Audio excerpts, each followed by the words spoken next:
saying that it's interesting that there's some discussion about adaptation fund, but we've heard over and over again for years in the conference of parties, they always talk about funding climate finance, but the money is never in the pot.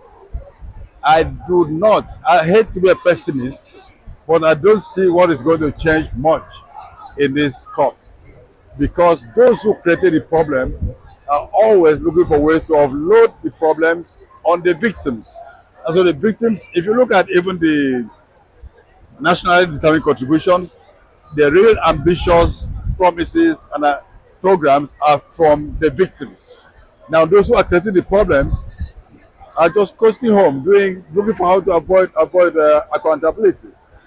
And so,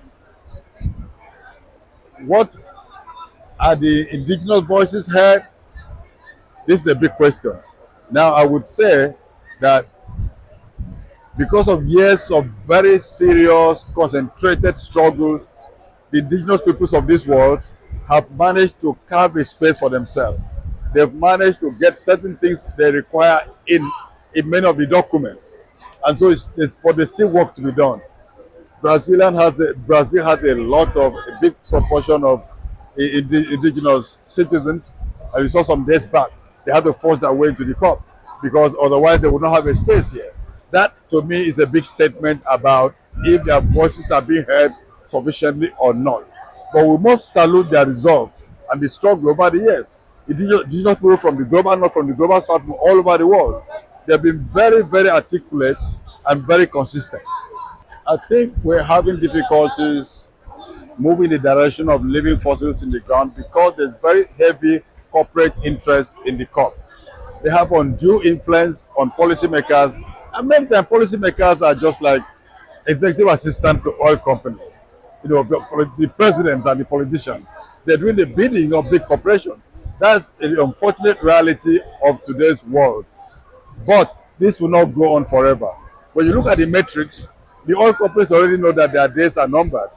So countries must also recognize that before 2050, any talk of investment in fossil fuels will not fly. And we're going to have a lot of stranded assets.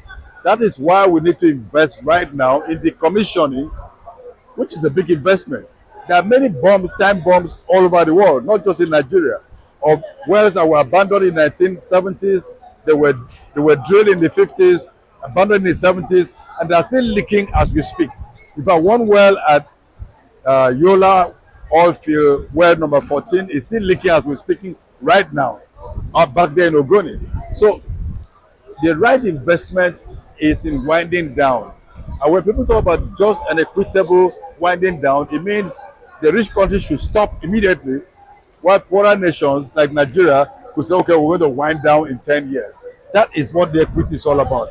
But in terms of justice, if communities are polluted, like we have all across the Niger Delta, like we have in the Amazon and Ecuador, those pollution are still there. No matter what you do, there's no justice in transition.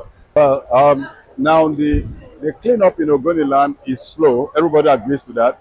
And it's slow mainly because it took time to build the expertise. Initially, it was an all-commerce affair, but now I think the government is much more deliberate in getting organizations and companies that have the level of skills that are needed.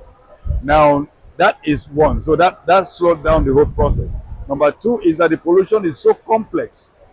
Some places, pollution has gone up to 10 meters deep into the ground. So you may need to excavate a whole big area, then clean up that soil before you put it back. And now water bodies are polluted, both surface and groundwater. So this, to me, emphasizes why no one should open any new oil well, and why the water be open should not only be closed down, they should be plugged adequately and decommissioned. Because when you keep on having pollution, like we have in Bayelsa State, the Bayelsa State government report on the environment called Environmental Genocide showed that it's a per capita oil spill of 1.5 barrels for everyone in Bayelsa State.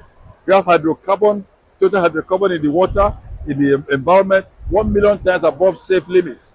So what are we talking about? The cleanup should be examining the entire Niger Delta and beginning the cleanup of the entire region. Because if you clean up Ogoniland, without cleaning all other parts, the pollution will come back, because it's a very aquatic ecosystem, interconnected tidal systems, and pollution of one will repeat to affect others. Now, what the government should do is shut down the idea of reopening the oil wells in Ogoniland. Don't issue any new oil field licenses in Nigeria. Commit those who try to divert should be called back to pay an environmental restoration bond that we use to start to clean up the entire region. Because you can't poison our people and leave them and just walk away and say you're going to the high seas where nobody sees what you're going to do. So those are the cardinal things I believe government needs to do. And then, of course, we need to tackle the issue of gas flaring. We're flaring so much gas, and we are here to talk about climate change action. You can't tell me you are taking action, you are still flaring gas. You can't tell me you are taking climate action when the well that blew up well 10 off the coast of Awoye in Ondo State has been burning for more than 5 years, spilling and burning day and night for 5 years. That well in very shallow ocean water has not been stopped. So what are we doing about global warming? Those are the basic things that needs to be done. What is the reality in the ground? How are people surviving? And what kind of future are we giving to our people?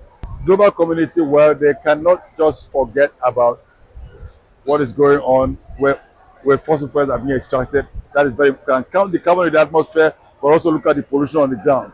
And secondly, it's time that the rich, powerful nations begin to put their money where their mouth is.